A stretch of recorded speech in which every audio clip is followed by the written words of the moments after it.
Hi guys, and welcome to my review of the Rose Technics QT7 Pro2.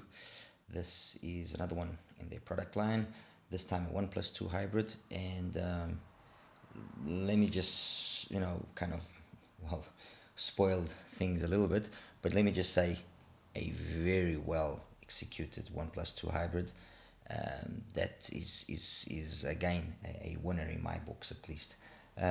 It's a little bit different to its older brother, the QT9. The QT9 was more of a neutralish, W-ish kind of a signature. So let's say perhaps a little bit more audiophile orientated, if that's the correct way of putting things.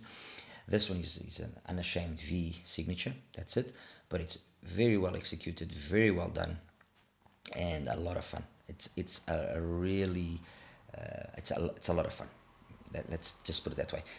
The box, just take you through it very quickly, just so that you guys can have an idea. Nice to see a different take on the whole packaging. It's always interesting to see that. Brings two cases, it'd say, inside.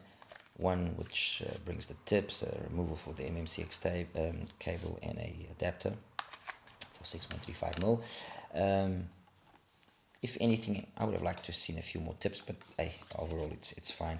And then the other one is where the actual IEM comes, and it brings this this cable, this kind of cloth covered cable. It's okay. Look, it's fine. For the price, I think they could have done a little bit better, but it's fine. I mean, it's the same cable roughly as on the QT9. No real complaints. It's an MMCX connector. It's a little bit microphonic, a little bit, but it's okay. I mean, let's not as well be too nitpicky. These cases then, work as the actual carrying case for the IEM itself, and yeah, it's nice. It's nice to see a different take to this whole packaging of an IEM. It's always very satisfying. Let's put it that way. Anyway, that's it. As for the IEM itself, here we go. Same overall shape as the QT9. I mean, no real difference. It's a shell which is, if you look at it, is very reminiscent of the shell of a Tension Oxygen HANA 2021. Very small, fits really well, at least in my ears, really well. The issue with the Tension Tanya with the HANA and the Oxygen was the length of the nozzle, and in this one the nozzle is slightly longer, so it's not an issue.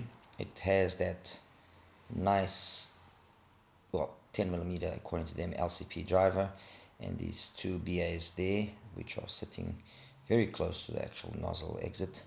And it's an interesting way, the way they've actually mounted the BAs. Very interesting.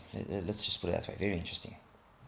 That's basically it. Nice resin shell, metal faceplate, fits very nice. No issues with me, honestly. Really, really nice. MMCX connector. It's got a grill there on the actual exit, so it protects it from dirt and so on. Very light, as I said, which might be a little bit disconcerting for some. You expect a little bit more heft, I guess, but overall it's sturdy enough. It's well built. I'm using a XINHS cable. I had a Hakuge before put on it, but I actually took out the Hakuge because the ear hooks were a little bit too aggressive, and then I used this XINHS. But overall, in terms of sound, it's the same thing. No real issues there. What do I have in front of me? Well, first of all, I used my trusty DX3 Pro as the main source for driving it. Use as well the TK2 and the Q-Style M15. Any one of the three obviously conferred a different sound signature, a different sound nuance to any one of these IEMs actually.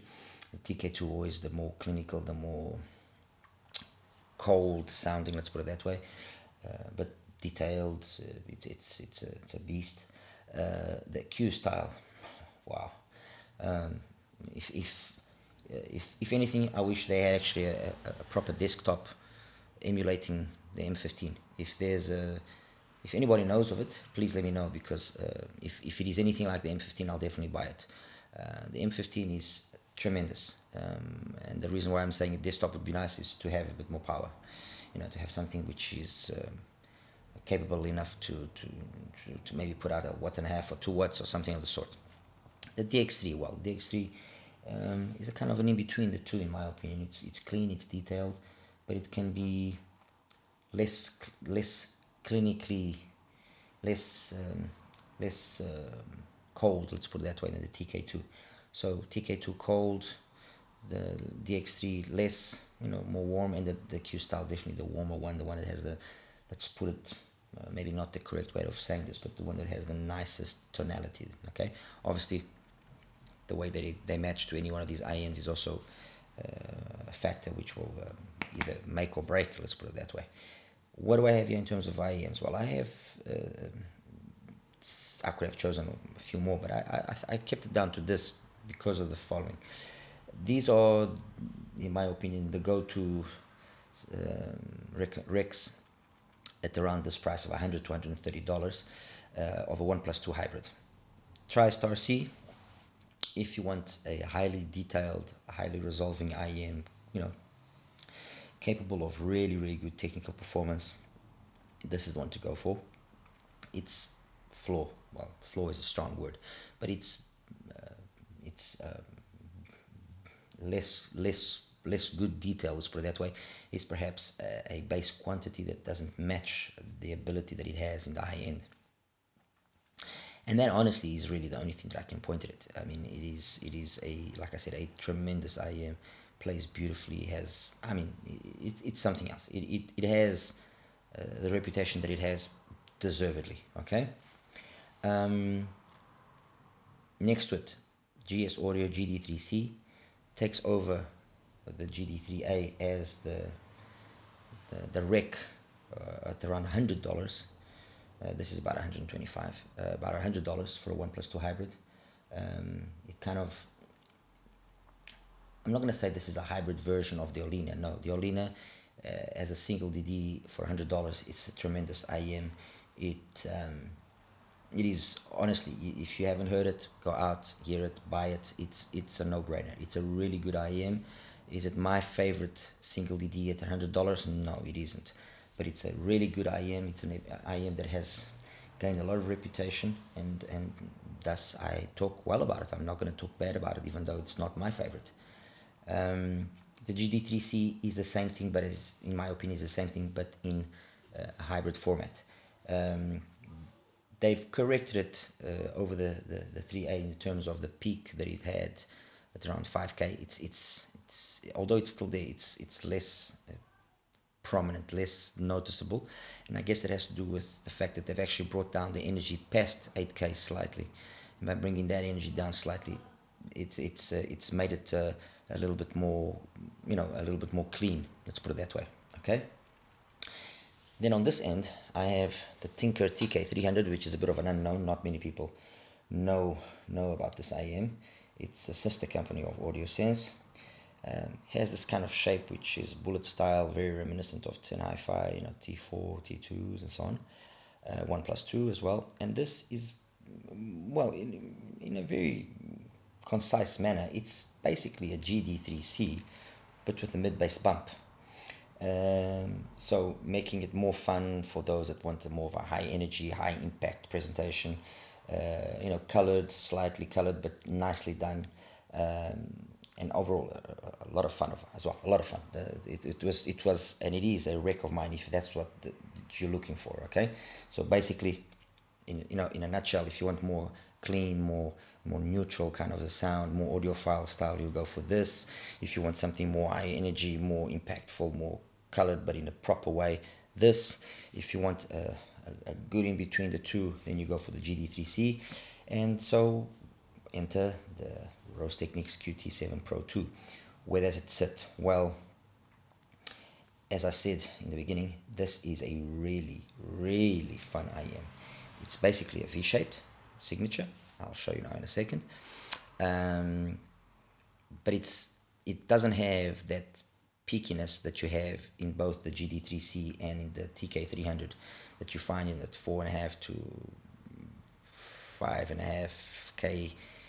You have that peak in these two IEMs, which can make them seem sometimes borderline harsh, borderline aggressive. Okay, this doesn't have it. So that whole area there has been slightly subdued, done extremely well, and it's just you know you want to crank it up because it doesn't have that issue. So you really can bring out that high energy that you have in the upper mids and you know vocals, and because nothing is gonna kind of want to kill you. All right. And the bass is very similar to the bass output of the TK300. So it's got this mid bass bump. I'll show it to you in a second. Just want to go over this first. But the difference is that it's much more impactful than that. It's super clean, and I'm sure it has to do with the fact that they're using basically the same driver as in the QT9. I mean, that QT9 driver is something else, and they've used it here. They just tuned it differently. So you got this highly impactful bass, super clean, and it's just, honestly, it's just a pleasure to listen to. And you know, yes, okay, fine. So it's V-shaped and it's colored and it emphasizes specific areas of the sound that it's. But the truth is, it does it well, and by doing it well, it makes it a lot of fun. Okay, that's in a nutshell where we are at right now. Let me just show you the graph quickly, and by show you the graphs, you'll understand a few things that I want to also say. Okay, well, there we go. Okay, let me just clear out a few here first so that we don't get things messed up. Okay,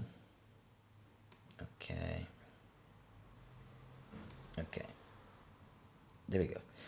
That first graph there belongs to the TriStar C, and as you can see, nice smooth transition from the bass into the mids. There's basically no bleed, you know. By 200 hertz it's almost flat.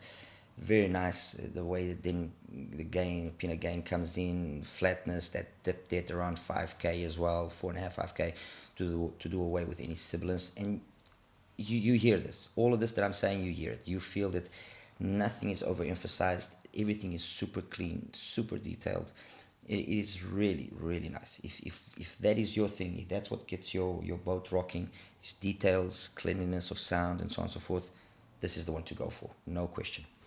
Okay, GD3C in the house. There we go. Nice sub bass focus, as you can see. Some bleed into the mid bass and then into the mid. Sorry, some bleed into the mid bass. Some bleed into the mid. Sorry, and then it's got this kind of a shallow increase or peanut gain. Peaks at around 2.5 up to there, or everything is all fine. It's just then that extra energy centered at 4.5, 5k that kind of makes things be a little bit on the edge. It's been more controlled and subdued slightly because this area here has come down a little bit as compared to the 3A. So everything just comes together in a nicer fashion, and it cleans up. It's you know, it's just also made that upper treble area not seem like it's so congested. Okay, overall it's just been a nice cleaning up of the 3A, which makes it overall a better IM than 3A. Nice sub bass focused. The mid bass is fine. I mean, there's no real lack of mid bass. It's got plenty impact, which is again a characteristic of most of the GS audio stuff. But okay, compared to the TK300 and to the Rose Technics, you will notice that it's not as impactful. And I think with regards to the TK and to well, especially the QT7, it's the quality of that impact that really jumps out. Okay, TK300, let's put that up now. TK300, as you can see, it's very identical to the GD3C. The difference is that it has then that pronounced mid bass bump, bleeds into the mids. Yes, it's true, but the fact that it has that makes that peak that you also encounter at 5k seem less present. And the truth is, when you really start pushing the volume and you want to see how, you know, the 3C scales and how the TK300 scales, the TK300 will edge out the 3C sometimes. It will because that mid bass kind of helps camouflage or bring down or muffle slightly that aggressiveness that you might have. Also, the treble doesn't suffer from the same, let's say, lack of resolveness. I don't know what the correct word is. So the treble of the TK300 is slightly superior, I would say. Overall, it's a more colored IEM, and that's why out of the first three, without talking about the QT7, that is the GD audio, the GS Audio GD3C is my rec. It's the one that will be the safest one. Let's put it that way. The one that will probably satisfy the most people. Finally, let's show the QT7. There we go, QT7. As you can see, V-shaped, unashamedly. There, it's in plain sight. However, above 1K, the way that whole area there is done is very nice. As you can see, there's no unnecessary peaks. There's that nice dip at around 4.5 to 6K, which no sibilance. The treble, the upper treble, it is just beautifully done. It never seems congested, never seems incapable of resolving. Very, very well executed, the treble. The mids are fine. I mean, again, beautifully done. Nice amount of energy in the male and the female vocals. No, nothing kind of lags behind or anything.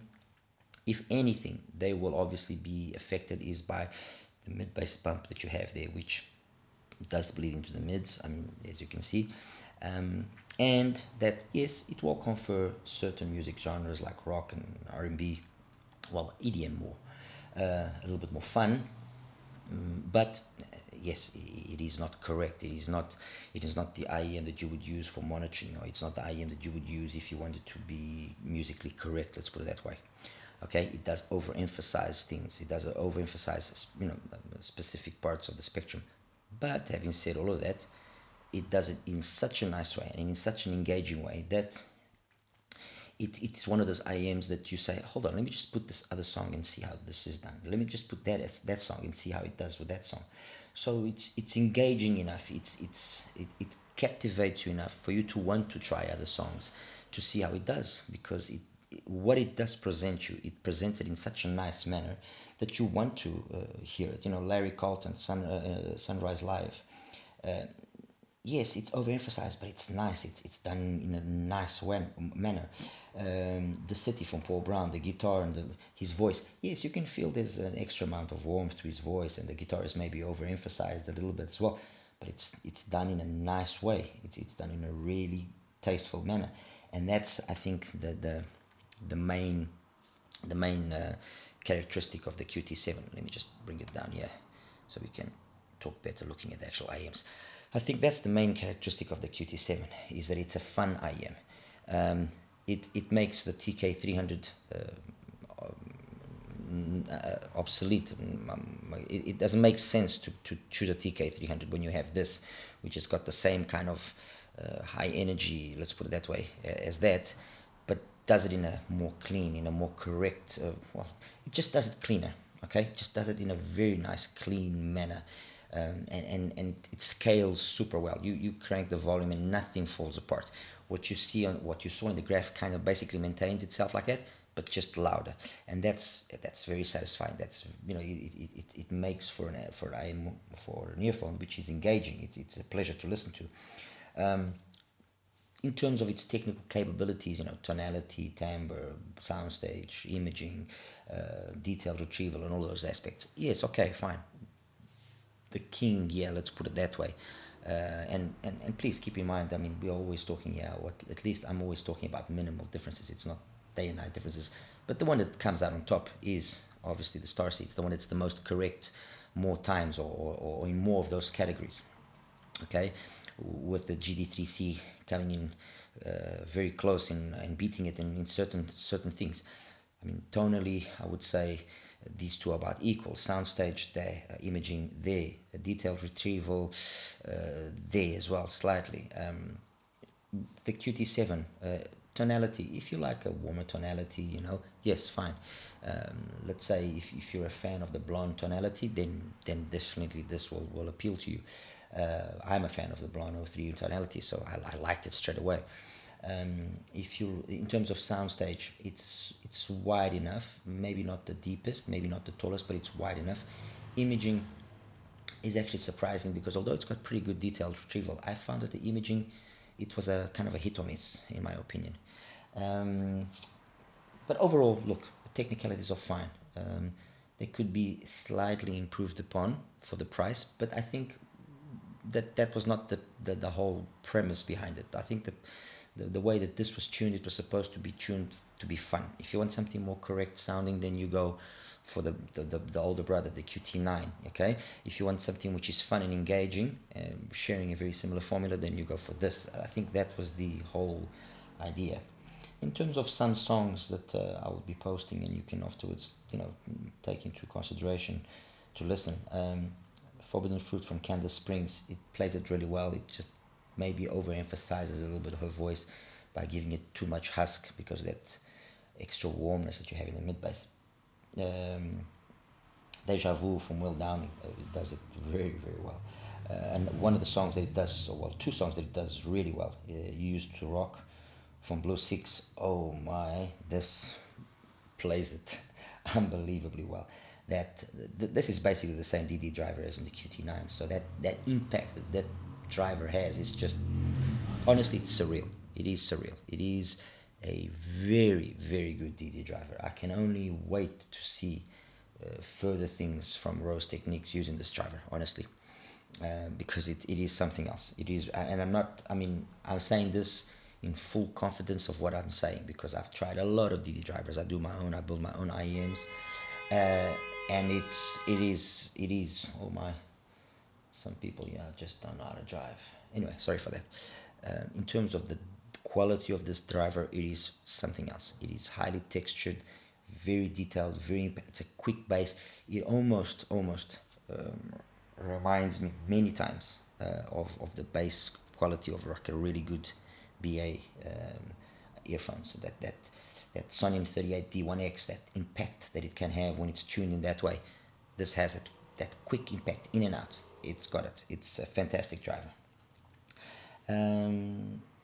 So yeah, guys, that's basically it. It's definitely a wreck. Okay, if you want a fun hybrid at around $130, that's, you know, going to be satisfying with a wide variety of music, this is it. If you want something which is going to be very musically correct and not overemphasize the bass, then I would say stay away from it. But if you want something fun, okay, if you want something fun, something a little bit more engaging than the GD3C, definitely this is the one to go for. Really happy with it. It was another pleasant surprise, and like I said, I can only hope that they continue to bring out some nice products like they do. All right, anyway, guys, as always, if you like what you see, please, you know, click the like button. Any questions, feel free to ask. I apologize from the get-go if I sometimes am a little bit delayed, but sometimes it's just so many questions, it's overwhelming to reply to everybody, but I do my very best to do that. And if there's any other comparison that you would like me to do with the QT7, please let me know. All right, anyway, guys, you take care. Bye bye.